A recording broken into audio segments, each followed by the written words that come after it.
जय श्री राम। रामायण के इस भाग को समझने के लिए पहले के भाग अवश्य सुने, तभी आगे की समझ में आएगी। अब तक के भाग में हमने जाना कि श्री राम विश्वामित्र से मिलकर और उनसे मार्ग पूछकर आगे वन की ओर चल दिए। अब आगे की कथा सुनते हैं।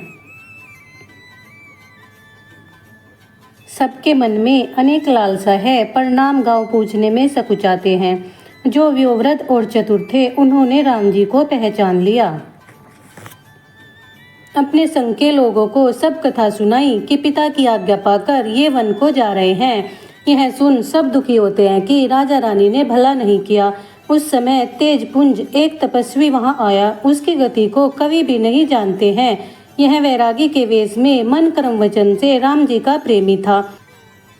अपने इष्ट देव को पहचान नेत्रों में जल भरकर पुलकित हो पृथ्वी पर डंडे की भांति इस प्रकार पड़ गया कि उसकी दशा वर्णन नहीं की जा सकती। राम जी ने पुलकित हो उसे हृदय से लगा लिया, मानो दरिद्री को पारस मिल गया हो। सब कहने लगे कि प्रेम और परमार्थ दोनों शरीर धारण करके मिल रहे हैं। फिर वह लक्ष्मण के चरणों में गिर पड़ा। उन्होंने प्रेम पूर्वक उसे उठा लिया। फिर सीता जी के चरणों की धूलि सिर से लगाई। जानकी ने उसे अपना बालक जान आशीष दी। निषाद ने भी उसे दंडवत की। तपस्वी उसे राम जी का प्रेमी जान मुदित हो मिला। वह अपने नेत्रों से राम जी के अमृत रूप का पान करने लगा, जैसे भूखा भोजन पाकर खुश हो जाता है। सखिया बोली, हे सखी, ये माता पिता कैसे हैं जिन्होंने ऐसे बालकों को वन में भेज दिया। राम लक्ष्मण और सीता के रूप को देखकर स्त्री पुरुष सोचवश हो दुखी हुए। तब रामचंद्र जी ने निषाद राज को अनेक भांति से शिक्षा दी। उसने रामचंद्र जी की आज्ञा सिर पर धारण कर अपने घर को गमन किया। राम लक्ष्मण और सीता ने हाथ जोड़कर यमुना जी को प्रणाम किया। सीता सहित दोनों भाई यमुना की बढ़ाई करते हुए चले। मार्ग में जाते हुए उन्हें बहुत से पथिक मिलते हैं और वे दोनों भाइयों को देखकर कहते हैं कि तुम्हारे शरीर में राज चिन्ह देख हमारे मन में बड़ा सोच होता है। तुम लोग पैदल ही चलते हो, इससे हमारी समझ में तो ज्योतिष भी झूठी है। बड़े बड़े कठिन पहाड़ हैं, बड़ा विशाल वन है और तिस पर सुकुमारी स्त्री साथ है। इस वन में ऐसे हाथी और सिंह हैं जो देखे नहीं जाते। यदि आज्ञा हो तो हम सब चले, जहाँ तक तुम जाओगे वहाँ तक पहुँचाकर फिर लौट आएंगे। इस प्रकार पुलकित हो प्रेम के वश पूछते हुए पथिकों के नेत्रों में जल भर आता है। तब कृपा सिंधु मीठे वचनों से विनती करके उन्हें फेरते हैं। जो पुर और गांव मार्ग में बसे हैं, उनके नागलोक और देवलोक प्रशंसा करते हैं कि किस धर्मात्मा ने इनको बसाया है, जो यह इतने पुण्यमय और सुंदर है। जहाँ जहाँ राम जी जाते हैं, उनके समान अमरावती भी नहीं है। मार्ग के समीप बसने वाले बड़े पुण्य आत्मा हैं। उनकी देवलोकवासी भी बड़ी सराहना कर रहे हैं। जो सीता और लक्ष्मण सहित राम जी के दर्शन करते हैं, जिस तालाब तथा नदी में राम जी स्नान करते हैं, उनकी देव सरोवर और नदियां भी प्रशंसा कर रही हैं। जिस वृक्ष के नीचे भगवान बैठते हैं, कल्प वृक्ष भी उसकी बढ़ाई कर रहे हैं। राम जी के चरणों की रज को स्पर्श कर पृथ्वी अपने को बड़भागिनी मानती है। बादल छाया करते हैं, देवता फूल बरसाकर सराहना कर रहे हैं। राम जी सीता लक्ष्मण सहित मार्ग में पर्वत, वन, पक्षी और हिरणों को देखते चले जाते हैं। सीता लक्ष्मण सहित जब राम जी किसी गांव के निकट से निकलते हैं, तो सब बालक, बूढ़े, स्त्री पुरुष घर के कामों को छोड़ उनको देखने को उठ दौड़ते हैं। राम लक्ष्मण और सीता के रूप को देखकर मानो नेत्रों का फल पा सुखी हो रहे हैं। उनके नेत्रों में जल भर आया, शरीर पुलकित हो गया। दोनों भाइयों को देखकर प्रेम मग्न हो गए। उनकी दशा वर्णन नहीं की जा सकती, मानो दरिद्री को मणियों का ढेर मिल गया हो। कोई राम जी को प्रेम में मग्न हो उनके साथ चल रहे हैं, कोई नेत्र के मार्ग से उनकी शोभा को हृदय में लाकर तन मन वचन से शिथिल हो रहे हैं। कोई बड़ की छाया को देख कोमल घास और पत्ते बिछाकर कह रहे हैं कि क्षण भर यहाँ बैठकर श्रम दूर कीजिए, फिर चाहे अभी चले जाना, चाहे सवेरे। कोई पानी का कलश लाकर मधुर वाणी से कहते हैं कि हे नाथ, आचमन कीजिए। ऐसे वचन सुनकर कृपालु और सुशील राम जी ने मन में सीता जी को थकी हुई जान घड़ी भर पेड़ की छाया में विश्राम किया। स्त्री पुरुष प्रसन्न हो उनकी शोभा को देख रहे हैं। उस रूप को देख उनका मन मोहित हो रहा है। सब लोग टकटकी लगा राम जी का मुख देखते हुए सुशोभित हो रहे। तमाल के वृक्ष के समान शरीर शोभित है, जिसे देख कामदेव भी मोहित हो रहा है। लक्ष्मण जी बिजली के सदृश गोरे हैं, नख सिख से सबके मन को भा रहे हैं। मुनियों के वस्त्र पहने हुए हैं, कमर में तरकस है, कमल सदृश हाथों में धनुष्वाण है, सिरों पर जटाओं के मुकुट बने हैं, चौड़ी छाती, लंबी भुजाएं, विशाल नेत्र हैं। शरद पूर्णिमा के समान मुखों पर पसीने के कण सुशोभित हैं। मनोहर जोड़ी है, शोभा बहुत है, वर्णन करने में मेरी बुद्धि बहुत थोड़ी है। राम लक्ष्मण और सीता जी की सुंदरता को सब मन बुद्धि और चित्त लगाकर देख रहे हैं। प्रेम के प्यासे नर नारी ऐसे थक गए हैं जैसे मृगी और मृग दीपक को देख थक जाते हैं। सीता जी के पास गांव की स्त्रियां जा रही हैं, किंतु पूछने में सकुचाती हैं।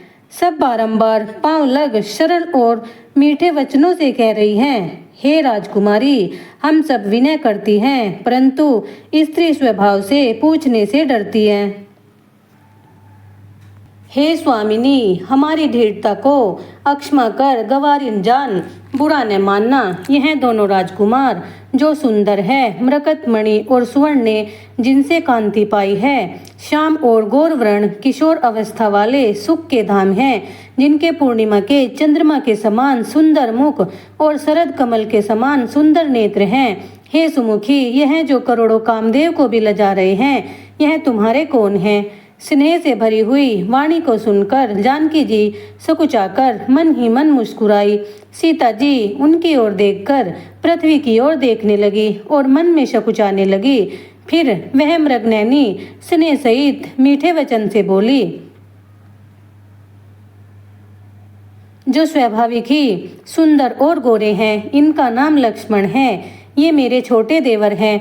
फिर अपने मुख को आंचल से ढक टेढ़ी बाहों करके पति की ओर देखा। खंजन पक्षी से तिरछे कटाक्षों से जानकी ने इशारे से बताया कि ये मेरे पति हैं। यह देख गांव की स्त्रियां ऐसी प्रसन्न हुई मानो कंगाल ने रत्नों को लूटा हो।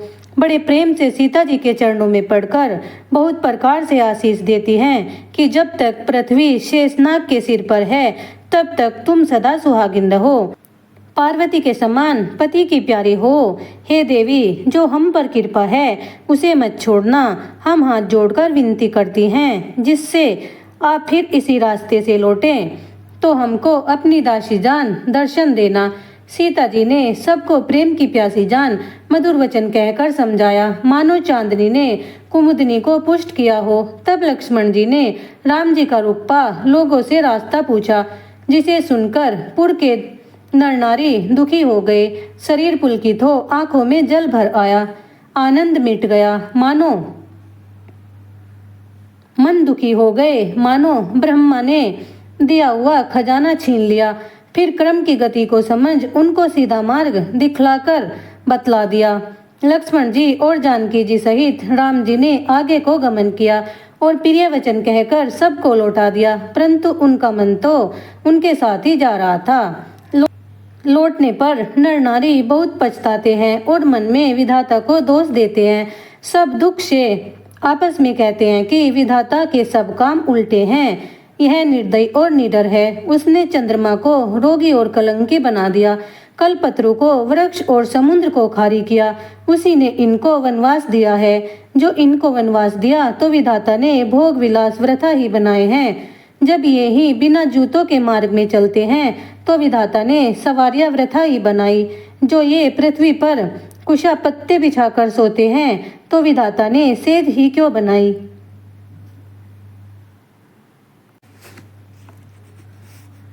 जो ये सुंदर सुकुमार मुनियों से वस्त्र पहनकर सिर पर जटा धारण करते हैं तो अनेक भांति के वस्त्र और आभूषण विधाता ने व्यर्थ ही बनाए हैं। जो ये कंदमूल फल खा रहे हैं तो संसार में अमृत आदि भोजन व्यर्थ है। कोई कहते हैं कि ये सुंदर राजकुमार अपने आप ही प्रकटे हैं, ब्रह्मा ने इन्हें नहीं रचा है। जहाँ तक वेदों ने ब्रह्मा की रचना कही है और देखने सुनने में आती है, 14 लोकों में ढूंढ कर देखो, ऐसे पुरुष स्त्री क्या कहीं मिलेंगे। इनको देखकर ब्रह्मा प्रसन्न हो इन्हीं के समान दूसरे स्त्री पुरुष बनाने लगा, पर जब बहुत परिश्रम करने पर भी ऐसे नहीं बने, तब उसने इनको वन में लाकर छिपा दिया। कोई कहता है कि हम बहुत नहीं जानते, हम तो अपने लिए धन्य और उनको पुण्य आत्मा ही मानते हैं जो देखते हैं, देखेंगे और जिन्होंने देखा है। इस भांति प्यारे वचन कहकर नेत्रों में जल भरकर लाते हैं कि ये सुंदर राजकुमार शरीर वाले इस कठिन रास्ते पर कैसे चलेंगे। स्त्रियां प्रेम से व्याकुल हैं, जैसे कि संध्या समय चकवी होती है। इनके चरण कोमल और मार्ग कठिन जान गदगद हृदय हो कोमल वाणी से कहती है। इनके लाल लाल चरणों को छूते ही पृथ्वी हमारे हृदय के समान सकुचाती है। जो ईश्वर ने इनको वनवास दिया तो मार्ग को फूलों का ही क्यों नहीं बना दिया। हे सखी, जो विधाता ने से मांगे मिल सके तो इनको आंखों में रखना चाहिए। जो स्त्री पुरुष समय पर नहीं आए, वे रामचंद्र और सीता जी को नहीं देख पाए। वे उनके स्वरूप को सुन अकुलाते हैं और पूछते हैं, हे भाई, अब वे कहाँ तक पहुँचे होंगे। जो समर्थ हैं दौड़ कर जाकर देखते हैं और नेत्रों का फल पा प्रसन्न हो लौटते हैं, परंतु स्त्री बालक और बूढ़े हाथ मलकर पछताते हैं। और जहाँ जहाँ रामचंद्र जी जा रहे हैं वहाँ वहाँ लोग इसी प्रकार प्रेम के वश हो जाते हैं। मास पारायण 16वां विश्राम। जय श्री राम। आज की कथा का समापन यही होता है। मिलते हैं फिर रामायण के अगले भाग में। रामायण के आगे के आने वाले भाग भी आपको मिलते रहे, इसीलिए वीडियो को लाइक करें और चैनल को सब्सक्राइब करें। धन्यवाद। जय श्री राम।